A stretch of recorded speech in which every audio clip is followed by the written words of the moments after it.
Hey, it's Dasher Hatfield. You're listening to A Shot of Wrestling. Are you ready?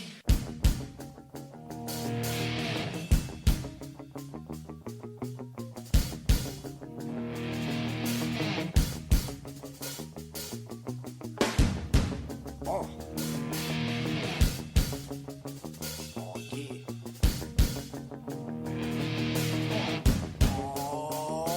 Breaks will get a shot, boy. Is that the message you got? We about to go live. Are you ready to rock? So take a shot, boy. Is that the message you got? From the fans to the fans, let me hear the crowd pop. So take a shot, boy. Is that the message you got? We about to go live. Are you ready to rock? So take a shot, boy. Is that the message you got? From the fans to the fans, let me hear the crowd pop. So take a shot. Oh yeah, so take a shot. Oh, so take a shot. Oh, so take a shot.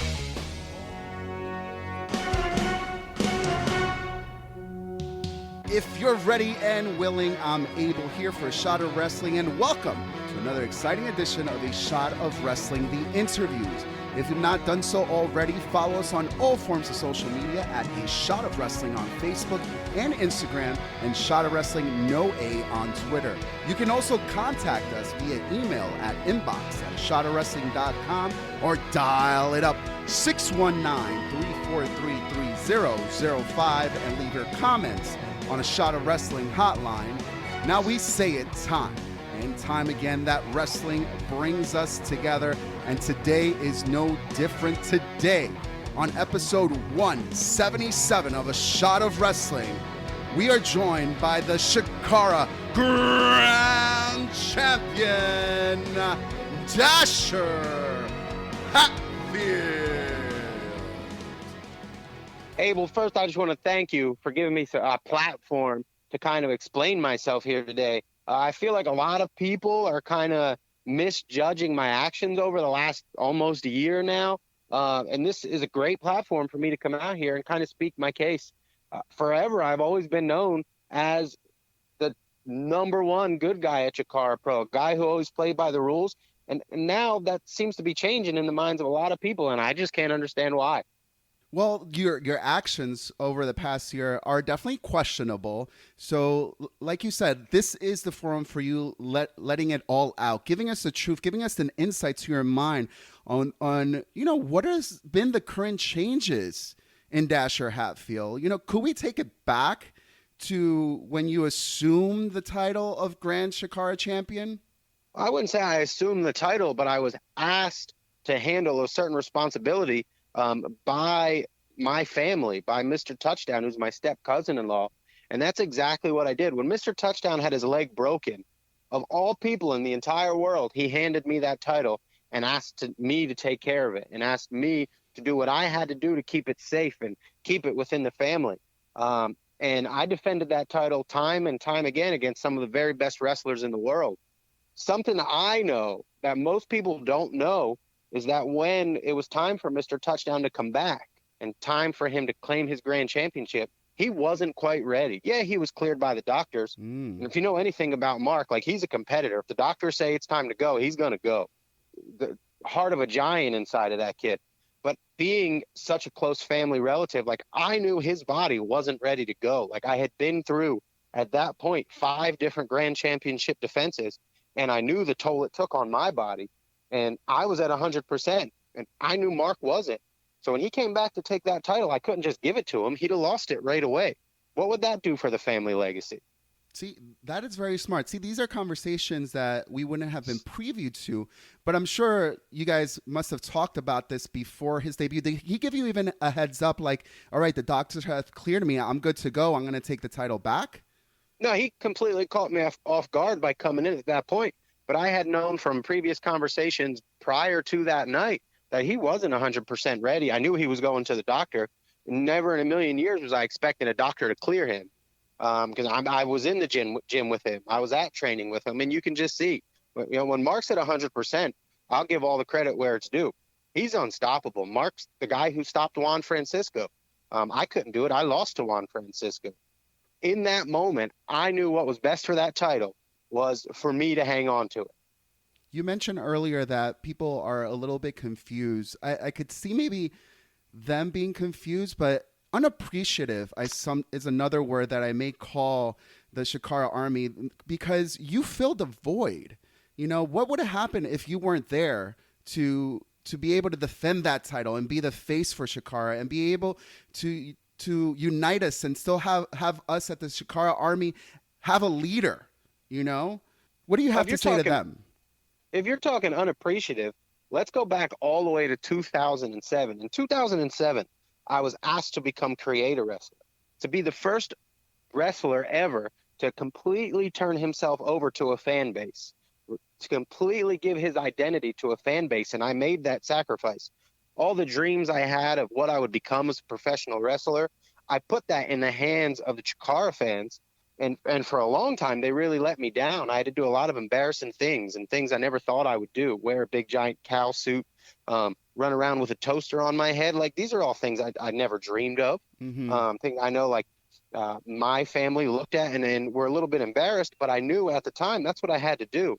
And for years, so from 2007 until 2018, so you're looking at 11 years, I wrestled 100% completely for the fans of Chikara.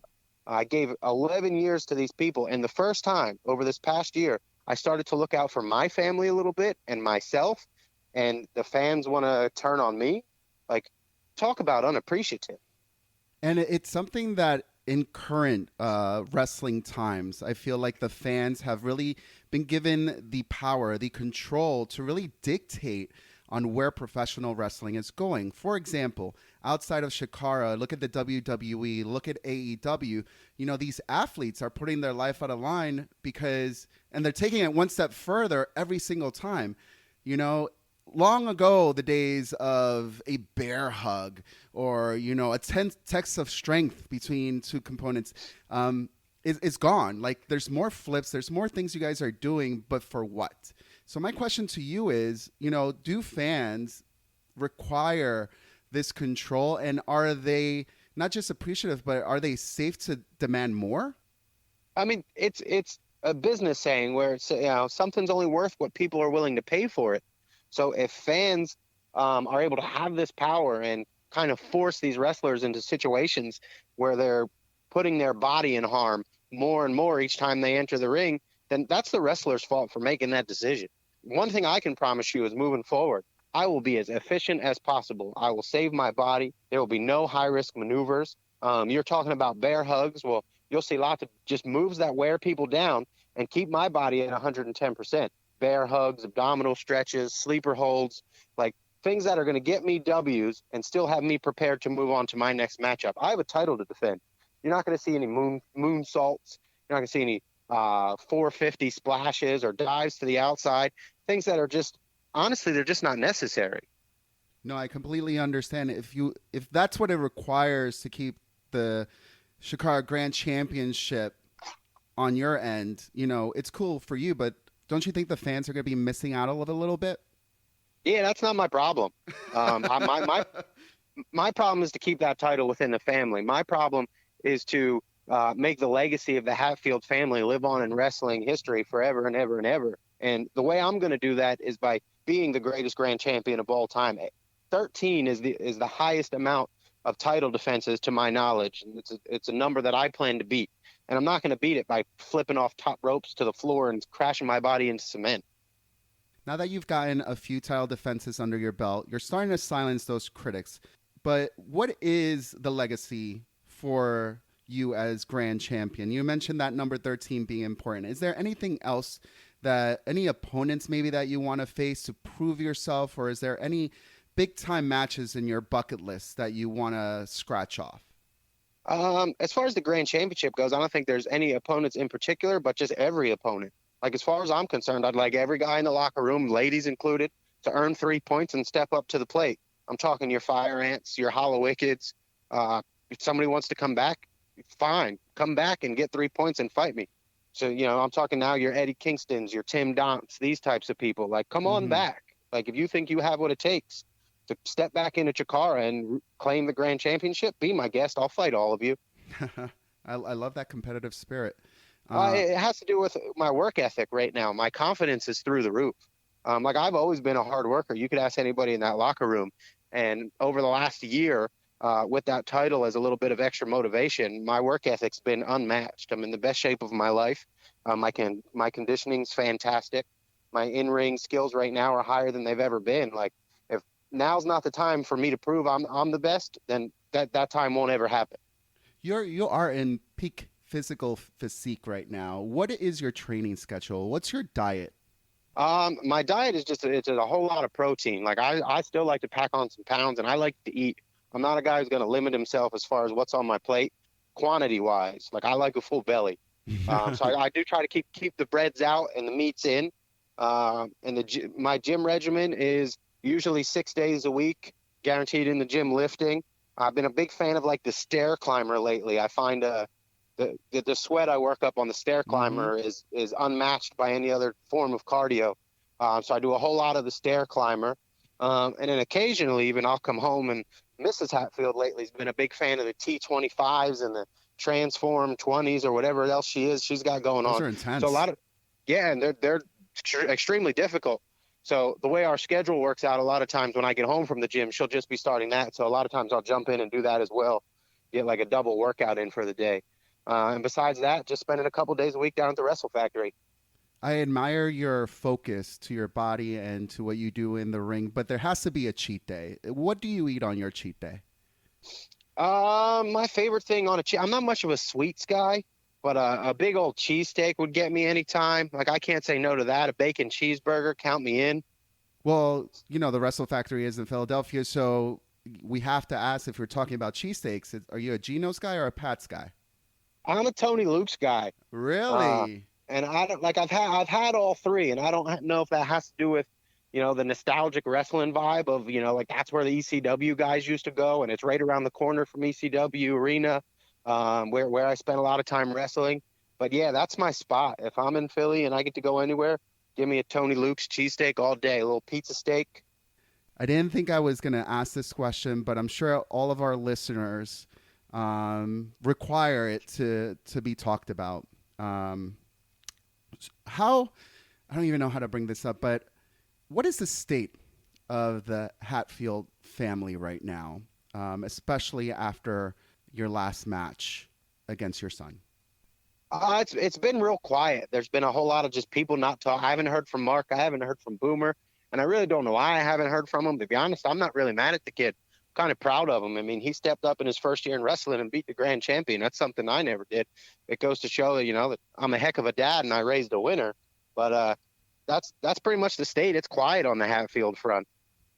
Did you ever think you were going to go face to face with your son in a match that had a lot of stakes also? I knew we'd wrestle one day. That's just the name of the game. But I thought it would be more of a friendly kind of competitive battle, not so much hostility involved. Mm-hmm. Has it changed the dynamic of your relationship? I honestly haven't talked to him. Like I said, I'm really proud of him. Besides beating the grand champion, like, he's out doing his thing. That kid's putting work in, and if there's one thing I can admire, it's work. Where I was a little bit disappointed in him was at the end of the match. Mm-hmm. Like, he had won the match. He had earned the right to take my mask off, and he didn't have the guts to do it. A mistake I made throughout my career, and I'd already mentioned it, was worried about what people thought of me, what the fans thought of me, and worried about having to please the fans. And I think that's where his head was. He was worried about people being angry with him or people being disappointed in what he had to do. And you can't focus on what the fans want if you want to be successful in this business. You just can't do it, in my mind. Like, I learned in 11 years, you count up my successes, they're very minimal. I lost my opportunity at the Grand Championship 3 times because I was fighting for the fans and not for myself and not for my family. And I still think Boomer has that in his head. It's one thing from father to son I could get through to him.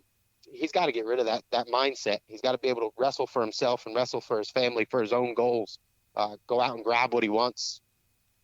If we were able to get Boomer on the line right now, what is the first thing you would say to him? I'd tell him congratulations.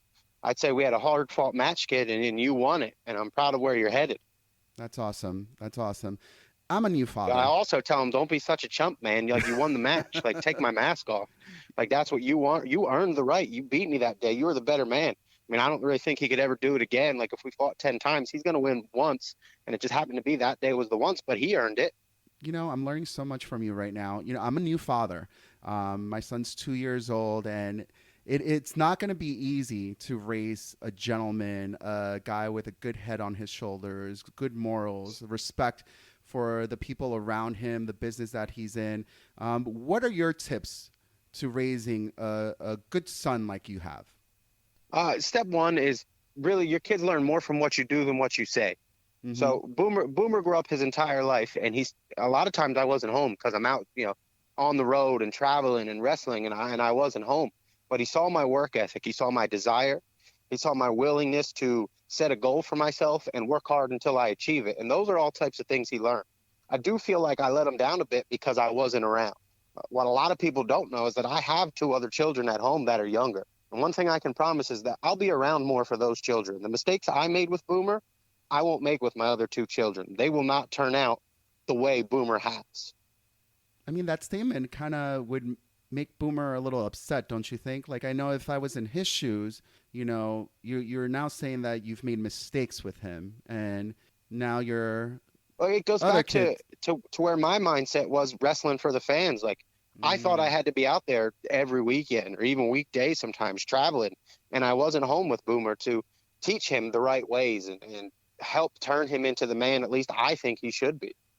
Again, I learned from my mistakes, and I'm going to edit that moving forward with my other two children. I'll be home more often. When a wrestling show's over, maybe even before it's over, I'll be on the road headed back home.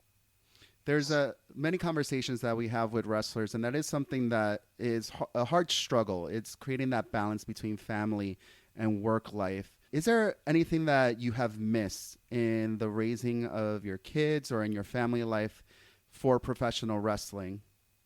Everything. Like, I've missed birthdays, I've missed first steps, I've missed first words. Those are all sacrifices for the fans. And at this point in my career, seeing how unappreciative people are of what I've given them and what I've done for them, like those are all things that I really regret missing. At the time, I told myself, my kids will understand when they're older. They'll see that daddy has to, work towards his dreams and work towards the goals he set. And then they would do that themselves.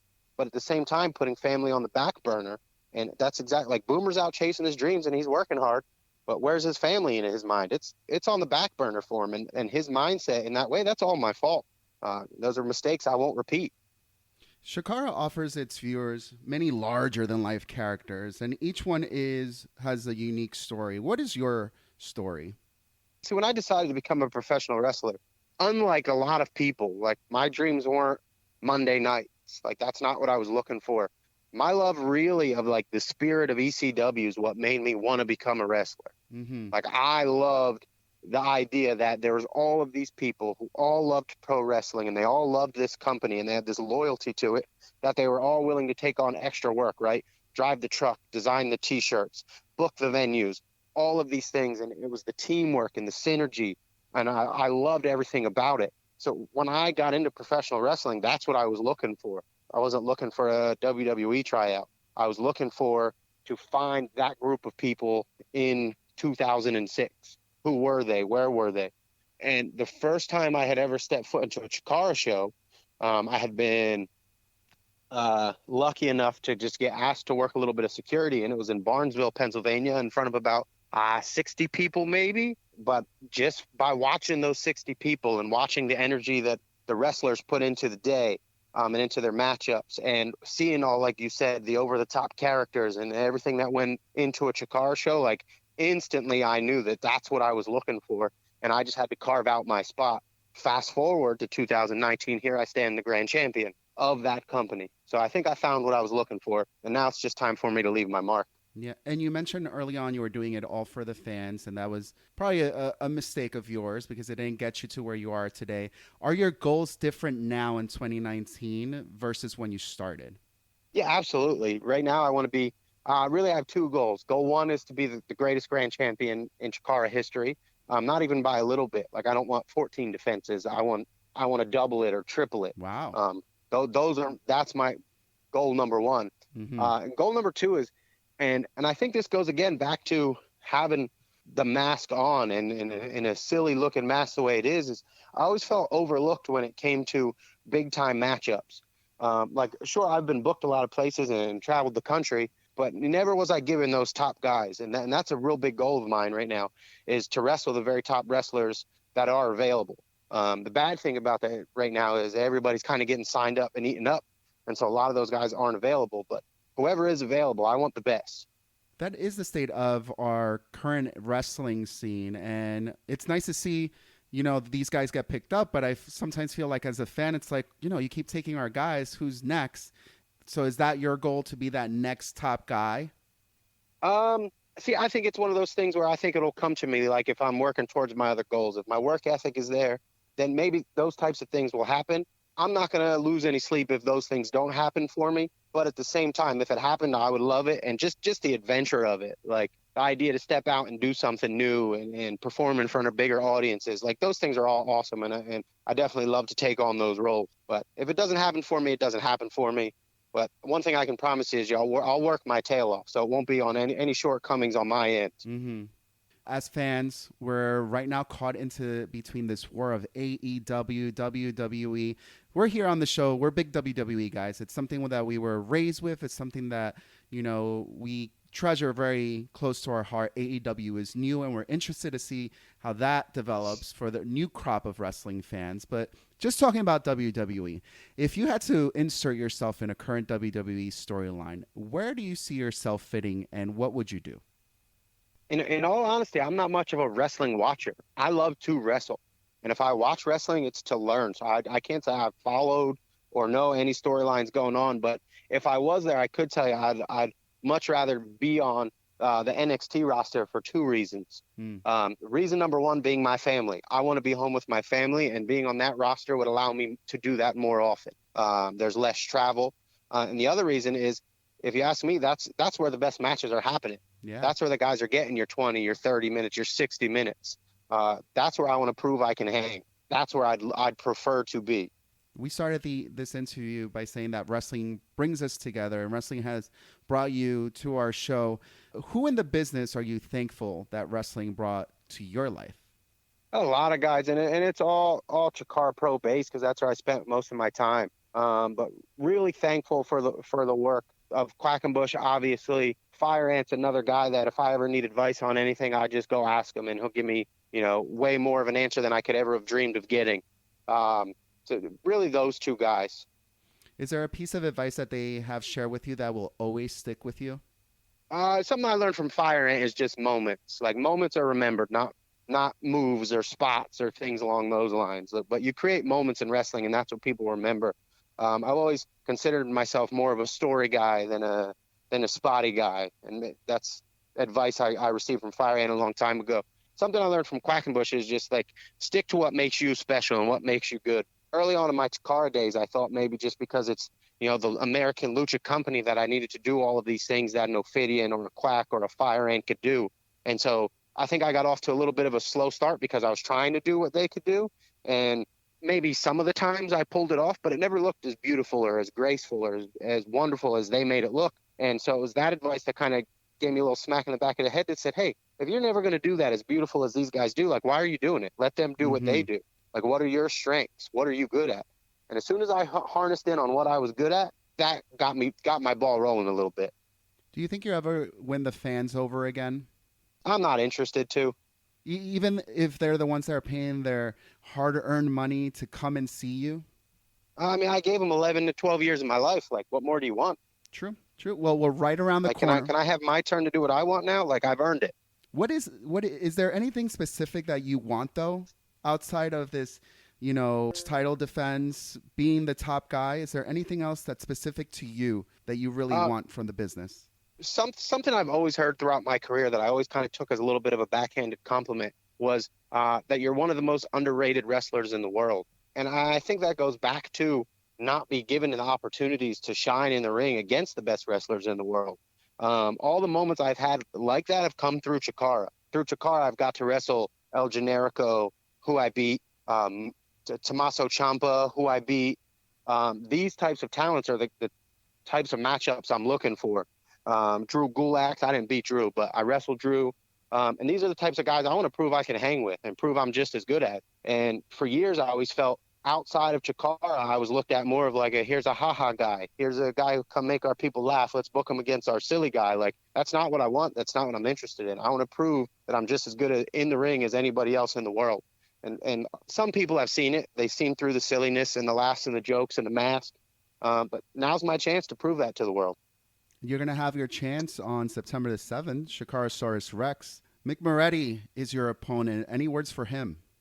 I got words about him. I've been studying him a whole lot, and athletically, the guy's in great shape. He's in top shape, which I have a whole lot of respect for. But he's a really tough guy to kind of scout because he's a bit of a lunatic. He's a crazy man. So it's not like you can find patterns in his ring work and say, all right, this is what he's going to do in this situation. Or if I do A, he's going to do B, because he's a real wild card. But I do like that this is the kind of matchup I'm looking for. Mick Moretti is hands down one of the top wrestlers in all of Australia. So if I prove I can go in the ring and not only hang with Mick Moretti, but beat him and retain my grand championship, then it proves to the world how good I really am. And maybe some of these matches will start rolling around my way. I've gotten starting to get a feeling after our conversation that this title really means a lot to you. And many fans have even said that it feels like the title means more than your family. Is that a true statement? No, the two go hand in hand. The title is what will make the Hatfield legacy concrete in the history of wrestling. Like, every time I defend it, the legacy of our family rises a little bit. I'm talking family legacies in wrestling. You got the Guerreros, right? You got the Funks. And I want the Hatfields to be right up there with that name. And that means I need Boomer to be successful. I need Mark to heal his body, and I need Mark to come back and be successful. I need Molly to be successful. If our name's going to be put up there with the greatest wrestling families of all time, I need everybody to prosper. Do we need to see eye to eye to make that happen? No, we don't. You know, the Funks never saw or didn't always see eye to eye, or the Guerreros didn't always see eye to eye. Like, we don't need to see eye to eye either. We just need to work hard and find success. Well, while we're talking about some of those greats, you know, Ric Flair had his Steamboat, Bret Hart had Michaels, Charlotte has Sasha. Love him or hate him, you can't deny chemistry when you see it in the ring or when you feel it. Who is your Steamboat? Juan Francisco de Coronado, hands down. Is there a relationship that you guys have created outside of the ring that strengthens that bond when you guys are inside the ring? We both came up even outside of Chikara kind of together. We're local to each other. We live kind of nearby. We've trained for years, way before Juan ever stepped foot in a Chikara ring. So he's definitely a guy that I enjoy working thoroughly. I'm always happy every time I see my name against his. And he's a guy that I trust a whole lot, and I love challenging myself against him. But he's my Steamboat. Not a question. Nobody else is close. Well, on that note, all I have to say is thank you very much for your time. Shikarasaurus Rex is September 7th. Our fans are beyond excited to join us on this ride, and we'll be seeing you very soon. I'll see you September 7th. I'll be there. I better be, right? I got a title to defend. Yeah. Will you do it? We'll soon find out. Thanks for having me. If you like interviews like the one me, Dasher Hatfield, just had on A Shot of Wrestling, it wouldn't be possible without the good folks at bodyslam.net and B Plus Player Radio. There's more great stuff over there. Go check it out. All right, everybody, there you have it. I have to say, Dasher Hatfield, you're going to be winning Father of the Year award for 2019. There's so many great pieces of advice, little nuggets that I could just hold on to be a great dad. Boomer, you don't know what you're missing here. I hope you snap out of it and wake up, because there's so much wisdom that Dasher Hatfield has, and if you would just follow it, you could just be half of the man that this great man, the grand champion of Chikara, is. But these conversations are just part of the experience here at A Shot of Wrestling. Michael J. Putty and Mark Schwann host a weekly podcast where they go over all the news and all the happenings in the world of professional wrestling. So make sure you follow us on all forms of social media, because this is just the beginning. We are on the road. We see the end. There are no more roadblocks. We are here. We are live. We are headed to Shikarasaurus Rex, A Shot of Wrestling, your social media ambassadors for that event as they come live from the Wrestle Factory in Philadelphia, Pennsylvania. So thank you for joining us. For Dasher Hatfield, for Michael J. Putty, and everybody in the team of A Shot of Wrestling, I've been Abel the Green Man. Good night. Ladies and gentlemen, at this time I need to announce it's last call at the bar. Oh. Well, we have made it to the end of the episode, and it's last call. We're still here with Dasher Hatfield. Now, Dasher, this is how you play. It's rapid fire questions. The first thing that comes to your mind is the first thing you should answer. Are you ready? I'm ready to roll. Then away we go. What is the Hatfield's favorite baseball team? Mine specifically is the Miami Marlins. I'm not going to speak for everybody else. What is the worst job you've ever had? I used to seal coat driveways in the hot sun. That was the worst. It taught me to stay in college because I don't want to do that miserable work all the time. Yeah. What is your go-to snack when on the road? Subway and beef jerky. In the song, Take Me Out to the Ball Game, you eat peanuts and Cracker Jacks. But what do you like to eat at the old ball game? Chicken fingers and french fries. What was your go-to karaoke song?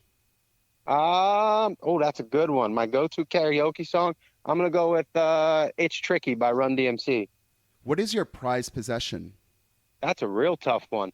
My prized possession, I got a lot of them. I'm a bit of a collector. Ooh, I'd say, really? can I say my whole T-shirt collection just wrapped up in one? Like, I'm not giving up any of them. Do you have a top three? Yeah, my T-shirt collection, I own a How to Be a Snob Triple H T-shirt, which is like back in the Hunter Hearst Helmsley days. It was his very first T-shirt ever. The coolest thing about that T-shirt is on the back it says, on my rise to the top. Let me see. I'm messing up the quote now. Something about like, on your rise to the top, step on everybody in your path because you're not coming back down. Oh, nice. And I loved it because fast forward to nowadays, like that dude's never coming down. Like he's on the top and he's going to stay there. And that was on his very first T-shirt he ever had. So I own that one. Besides that, I own Homage made this T-shirt. So it's a newer T-shirt. It's vintage looking, but it's newer. But it's a Shawn Michaels Boyhood Dream T-shirt. Mm-hmm.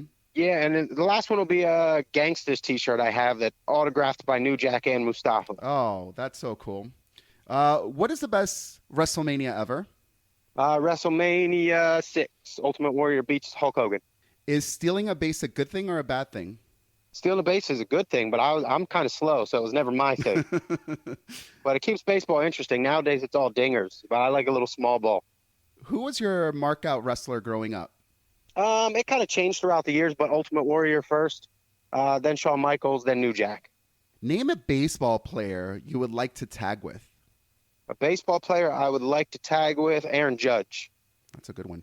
And finally, I have to ask, are you at all related to Abe Knuckleball Schwartz, a.k.a. Steve Lombardi, a.k.a. the Brooklyn Brawler? Not that I like to admit to. Okay. Well, you've survived last call, Dasher. We're beyond excited. Shikarosaurus Rex is right around the corner. Thank you for joining us on the show. Happy to be here. Hey, baby, I hear the bell ringing, hip tosses and body slams. Oh, my. And maybe you seem a bit confused. Yeah, baby, but I got you pinned. Ha, ha, ha, ha. But I don't know what to do when I see them with that golden case. They're cashing it in. Authority all in my face. What is a man to do? Good night, everybody.